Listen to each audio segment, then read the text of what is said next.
Demonstration পরীক্ষা হবে, তখন হচ্ছে আমাদের ফোন ডিসঅ্যাসেম্বল করার পরে আপনি জাস্ট এভাবে সব সুন্দর করে সাজিয়ে বসে থাকবেন।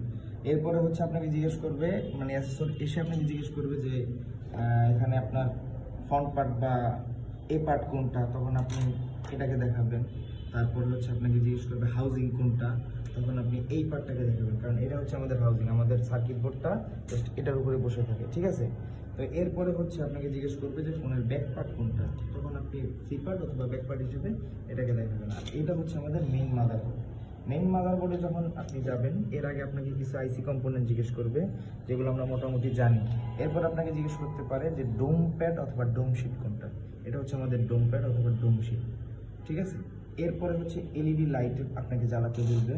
যারা যারা এই ব্যাপারগুলো একটু কনফিউজ, আমরা এই ব্যাপারগুলো একটু শিওর হবো। তো আমরা প্রথমেই মাইক্রোফোন পরিমাপ করবো।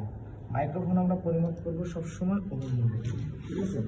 আমরা এই রেজিস্ট্যান্স পরিমাপ করবো, তো আমাদের ওহম মোড সিলেক্ট করতে হবে। এরপরে হচ্ছে আমরা যাব মাইক্রোফোনকে ফরওয়ার্ডে ধরবো, তার মানে আমাদের মাইক্রোফোনের পজিটিভ প্রবের সাথে আমাদের মাল্টিমিটারের পজিটিভ প্রব কানেক্ট করব, ঠিক আছে। এখানে আমরা আমাদের রেজিস্ট্যান্স ভ্যালু 1000 থেকে 1600-র কাছাকাছি থাকবে। তো এভাবে যদি ভ্যালু আসে আপনি বলে দেবেন যে কোথায় যে আমাদের মাইক্রোফোনটি ভালো আছে। এরপর আপনাকে বলবে যে স্পিকার পরিমাপ করতে। স্পিকার পরিমাপ করার সময় কিন্তু আমাদের মোড চেঞ্জ করতে হবে, কারণ স্পিকার সবসময় আমরা লো অংশে মাপবো, কারণ বিপের সাথে সাথে আমরা রেজিস্ট্যান্সও পাবো। তো এই ক্ষেত্রে আমরা কি করতেছি, আমরা জাস্ট এখানে ফরওয়ার্ড ডিভাইস আপনি যে কোনোভাবে আপনি কানেক্ট করতে পারেন, এটা আপনি যেভাবে করেন একটা প্রবলেম নেই। যে আমাদের একটা রেজিস্ট্যান্স শো করতেছে, যদি 5 থেকে 10-এর মধ্যে থাকে তাহলে আমরা বলে দিব যে আমাদের স্পিকার মডেলটি ভালো আছে। এখন আপনাকে জিজ্ঞেস করতে পারে যে আপনার রিসিভার কোনটা। রিসিভার বলতে ইয়ার স্পিকারকে বোঝাচ্ছে।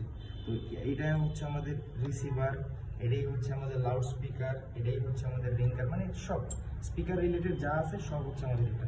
এবং আপনাকে জিজ্ঞেস করতে পারে যে ভাইব্রেটর কোনটা, তখন আপনি এই কম্পোনেন্ট কি দেখাই দিবেন যে এটাই হচ্ছে আমাদের ভাইব্রেটর। এরপর আপনাকে বলতে পারে যে আপনি এলইডি লাইটটা জ্বালিয়ে দেখান, তো আপনি তখন কোন মোডে যাবেন, আমরা তখন হচ্ছে ডায়োড মোডে চলে যাব, ঠিক আছে। তো ডায়োড মোডে যাওয়ার পরে হচ্ছে আপনি এটাকে ফরওয়ার্ডে ধরবেন, তার মানে কি পজিটিভে পজিটিভ, নেগেটিভে নেগেটিভ। যদি এলইডি লাইট জ্বলে তখন আপনি বলে দিবেন যে এলইডিটা ভালো আছে, ঠিক আছে। অথবা আমরা এই এলইডি না জ্বালিয়ে আমরা আমাদের কিপ্যাডের উপর যে এলইডি আছে, যদি আপনারা খেয়াল করে থাকেন এলইডিতে কিন্তু প্লাস মাইনাস আছে, যদি আমরা এভাবে ধরি তাহলে কিন্তু আমাদের এলইডিগুলো এইভাবে ব্লিঙ্ক করতেছে, মানে জ্বলতেছে, ঠিক আছে। এরপর আপনাকে বলতে পারে যে কিপ্যাড পরিমাপ করতে। কিপ্যাড পরিমাপ করবো আমরা সবসময় ডায়োড মোডে, এবং আমরা কানেক্ট করবো রিভার্সে, ঠিক আছে। আমরা এই যে প্রত্যেকটা কিপ্যাডের ভিতরে এবং বাইরে, মানে রাউন্ড এরিয়ার ভেতর শেপ এবং বাইরের সাইড, দুই সাইডে কিন্তু সেম জিআর ভ্যালু পাবো। নর্মালি সব সুইচ অথবা কির ভিতরে আমরা সেম আকারে জিআর ভ্যালু পাবো, শুধুমাত্র আমাদের পাওয়ার সুইচের জিআর ভ্যালু মানে সব কিছুর সাথে, মানে অন্যান্য লাইনগুলোর সাথে একটু পরিবর্তন থাকবে, তার মানে হচ্ছে এর ভ্যালু একটু বেশি থাকবে।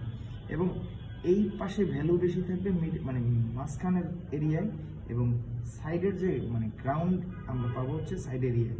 তার মানে আমরা বলতে পারবো যে নর্মালি প্রত্যেকটা সুইচ হচ্ছে সেম জিআর ভ্যালু শো করতেছে, শুধুমাত্র পাওয়ার সুইচ যে ওর ভ্যালু বেশি এবং একটা নেগেটিভ শো করতেছে, ঠিক আছে। আপনাকে এরপরে বলবে হচ্ছে নর্মালি আমাদের অন্যান্য যে কম্পোনেন্টগুলো ছিল, যেমন আইসি পরিচিতি, এগুলো আমরা সবাই মোটামুটি জানি। এর পাশাপাশি আপনাকে বলতে পারে যে আইসির মানে পরিচয়গুলো, তখন আপনারা আমরা যেরকম বলতেছিলাম যে অডিও আইসির কাজ হচ্ছে ইলেকট্রনিক সাউন্ড সিগন্যালকে শব্দে রূপান্তর করা, তারপরে ফ্ল্যাশ আইসির কাজ হচ্ছে আমাদের ফোনের যত ইনফরমেশন আছে, সহজ ভাষা আমরা যাকে রোম নামে চিনি, এটাই হচ্ছে আমাদের ফ্ল্যাশ আইসি। তো ফ্ল্যাশ আইসির কাজ হচ্ছে ফোনের যাবতীয় ইনফরমেশনগুলো সংরক্ষণ করা অথবা ডেটা সংরক্ষণ করা হয় যে আইসিতে, সেটাই হচ্ছে আমাদের ফ্ল্যাশ আইসি। তো এই হচ্ছে ব্যাপার, এটা নিয়ে আসলে এত টেনশন করার কিছু নাই। আর যতটুকু পরিমাপ করতে হবে সবই আপনারা অলরেডি জানেন অথবা জিনিসগুলো অলরেডি করে ফেলছেন। তো তারপরে হচ্ছে জাস্ট সবাইকে একটু সাহস দেওয়ার জন্য অথবা একটু কনফার্মেশন করার জন্য বাকিটা করা হলো। তো আল্লাহ ভরসা, সবার পরীক্ষা ভালো হোক। তো অল দ্য বেস্ট।